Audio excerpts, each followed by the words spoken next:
ہمارے channel Urdu moral story میں خوش آمدید۔ ہمارے چینل سے روزانہ آپ کو سچی اسلامی کہانیاں سنائی جاتی ہیں۔ ان کہانیوں میں کوئی نہ کوئی ایسا سبق چھپا ہوتا ہے جو آپ کی زندگی سنوار سکتا ہے۔ آج کا واقعہ بھی ایسا ہی ہے۔ چلیے سنتے ہیں آج کی کہانی۔ ایک دن تو حد ہو گئی۔ محلے سے کوئی عورت آ کر بیٹھی تو شازیہ نے اس کے سامنے ہی اپنی بہو آسیہ کی گود نہ بھرنے کا دکھڑا شروع کر دیا اور پھر ان کے سامنے آسیہ کو بانجھ ہونے کا کہہ کر اس کے زخموں کو ہرا کر دیا۔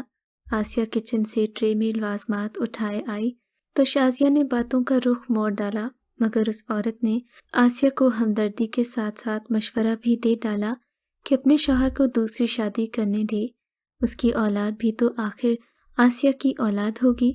آسیہ حیران رہ گئی اور ان کا منہ دیکھنے لگی، پھر خود کو کمرے میں بند کر کے خوب روئی۔ اولاد کی محرومی ہی ناکافی تھی جو وہ طاہر سے بچھڑ جاتی۔ طاہر اس کی اولین محبت تھے، اس نے اس کی محبت میں ہی آسیہ کی باتیں سہی تھیں اور طاہر ہی اس کے نہ رہتے یہ وہ برداشت نہیں کر سکتی تھی، اور محبت میں شراکت اسے ہرگز گوارا نہیں تھی۔ کیا ہوا، بیگم صاحبہ کے مزاج برہم لگ رہے ہیں؟ طاہر نے آتے ہی آسیہ کو دیکھ کر خوش دلی سے کہا۔ تبھی اس نے روتے روتے ساری داستان کہہ ڈالی۔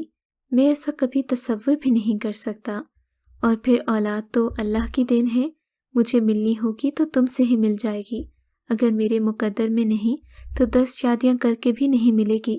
تم قصوروار نہیں ہو، نہ میں سزاوار ہوں۔ طاہر کی باتوں سے اس کی ڈھارس بند گئی، مگر شازیہ نے جیسے اس بات کو اپنی انا کا مسئلہ بنا لیا تھا۔ دن گزرتے گئے تھے، مگر وہ اٹھتے بیٹھتے اپنے بیٹے طاہر کو دوسری شادی کا مشورہ دیتی تھیں۔ یہ ہادیہ ہے میری نند، چند دن یہی رہے گی۔ آسیہ خاموش تماشائی بنی دیکھ رہی تھی، جبکہ وہ لڑکی مسکرا رہی تھی۔ اس کی عمر کے برعکس اس کا چہرہ پختہ تھا۔ وہ دونوں آنکھیں مٹکا مٹکا کر اطراف کا جائزہ لے رہی تھی، اور ایک گہری نگاہ اس نے آسیہ پر بھی ڈالی تھی، اور شاید اسے اپنے سجے سنورے سراپے کے سامنے آسیہ کا سراپا بے حد بھدھا اور عام سا لگا تھا۔ تبھی نخوت سے منہ پھیر لیا، اور پھر ہادیہ نے جیسے آسیہ کے ہر کام میں کیڑے نکالنا اپنا فرض جان لیا۔ ارے آسیہ باجی، یہ کیا کر رہی ہیں؟ شلجم ایسے تھوڑی ہی بناتے ہیں۔ ہادیہ کے ہاتھوں میں واقعی بے پناہ لذت تھی۔ کبھی کبھار آسیہ کے ہاتھوں سے سبزی پکڑ کر بنانے لگتی، اور کبھی عین طاہر کی آمد پر نت نئے پکوان بنا لاتی۔ اس کی بے باک نگاہیں اور بے چین انداز اب انہیں بھی بے چین کرنے لگے تھے۔ وہ ایک پاک دامن مرد تھے اور کبھی بھی اپنی بیوی کو دھوکہ دینے کا تصور نہیں کر سکتے تھے، مگر جب لڑکی ذات ہی ہر حد بندی کو ختم کرنے پر تلی تھی تو وہ بھی گھبرانے لگے تھے۔ کبھی اس کے کاجل لگی آنکھوں کے ڈورے دیکھ کر گھبراتے تو کبھی پلٹ کر آسیہ کو تلاشنے لگتے، اور آسیہ ایسی چلاکی اور مکاری سمجھتی نہ تھی، پھر بھی جانے کیا تھا جو اب آسیہ کے دل کو بھی کھٹکنے لگا تھا۔ وہ حواس باختہ رہتی تھی۔ پھر ایک دن جب ہادیہ طاہر کے لیے تحفے میں پینٹ شرٹ لائی تو شاہانہ بیگم بھی چونک گئی تھیں۔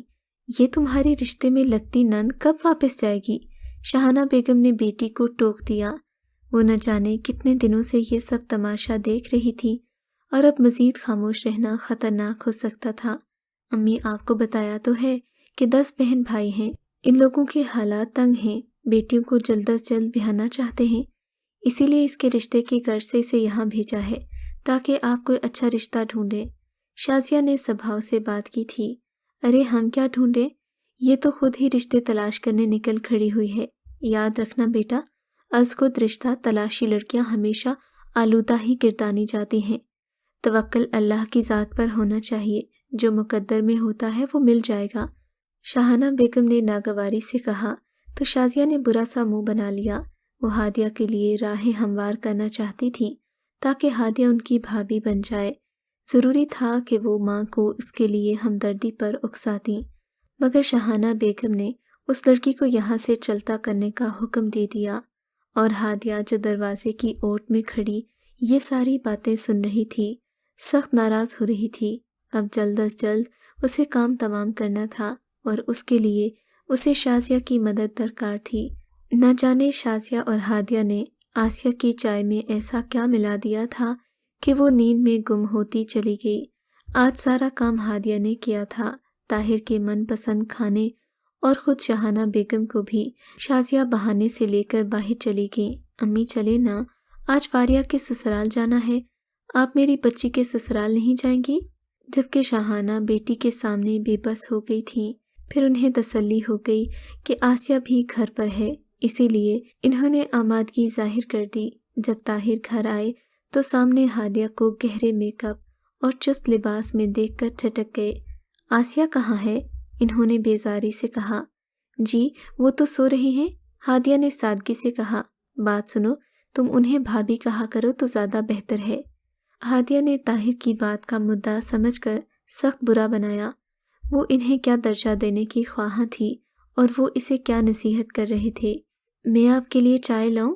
ہادیہ بولی۔ انداز بے حد اجلت والا تھا۔ نہیں تم رہنے دو، ویسے بھی مجھے چائے آسیہ کے ہاتھ کی پسند ہے۔ طاہر بھی بچے نہیں تھے، سارے انداز سمجھ رہے تھے۔ اور آپا کہاں ہیں؟ امی بھی نظر نہیں آ رہی؟ طاہر نے گھر کی فضا میں رچی بسی خاموشی کو دیکھ کر سوال کیا۔ وہ تو کہیں گئی ہیں۔ ہادیہ کا دل اب برا ہو رہا تھا۔ اپنی نارسائی پر اس کا رونے کا دل چاہ رہا تھا، اور پھر ایک پل لگا تھا طاہر کو سارا معاملہ سمجھنے میں۔ وہ نہایت ٹھہرے ہوئے لہجے میں بولے، دیکھو ہادیہ، تم میری چھوٹی بہنوں جیسی ہو، کسی کی باتوں میں آ کر اپنا کردار خراب نہ کرو، اور کوئی نہیں تو یاد رکھنا اللہ سب دیکھ رہا ہے، وہ ہماری شہرک سے بھی زیادہ قریب ہے۔ نہ جانے طاہر کے الفاظ میں ایسا کیا تھا کہ ہادیہ کی آنکھیں بھر آئیں۔ لمحے بھر میں اسے اپنا آپ آلودہ لگا تھا۔ طاہر کمرے میں آئے تو دیکھا کہ آسیہ بے سدھ سو رہی ہے، اور طاہر کے آواز دینے پر بھی نہیں جاگی۔ وہ گھبرا کر آسیہ کو اٹھائے ڈاکٹر کے پاس چل دیے۔ دوسری جانب شاہانہ بیگم اور شازیہ گھر آئیں تو ہادیہ اپنی بیگ تیار کیے کھڑی تھی۔ آپا جی میں جا رہی ہوں، نم آنکھوں سے اس نے کہا تھا تو شازیہ چونک گئی۔ ارے اس طرح اچانک، سب ٹھیک تو ہے نا؟ شازیہ پریشان ہو گئی۔ جی باجی سب ٹھیک ہے، اور انشاءاللہ سب ٹھیک ہی ہوگا۔ نہ ہی میں آپ کے ہاتھ کا مہرہ بنوں گی، نہ میری عصمت پر آنچ آئے گی۔ وہ بیگ اٹھائے دہلیز پار کر گئی تھی۔ اسی وقت طاہر اور آسیہ نے گھر میں قدم رکھا۔ ارے تم لوگ کہاں چلے گئے تھے؟ شاہانہ بیگم نے آسیہ کا چہرہ دیکھ کر پوچھا۔ امی ہم ڈاکٹر کے پاس گئے تھے۔ مبارک ہو، آپ دادی بننے والی ہیں۔ اور آپ پھپھو؟ ہادیہ اگر آسیہ کو نیند کی دوا نہ کھلاتی تو ہمیں معلوم ہی نہ ہوتا۔ آخری جملہ بے حد طنزیہ انداز میں کہا تھا۔ شازیہ کا سر جھک گیا، جبکہ شاہانہ بیگم نے آگے بڑھ کر بہو کے سر پر ہاتھ پھیرا اور ماتھا چوما۔ رب کریم نے ان کی سن لی تھی۔ اگر آپ کو آج کا یہ واقعہ پسند آیا ہے تو اس ویڈیو کو لائک ضرور کیجیے، اور اس طرح کے مزید قصے سننے کے لیے ہمارے چینل اردو مورل سٹوری کو سبسکرائب ضرور کیجیے۔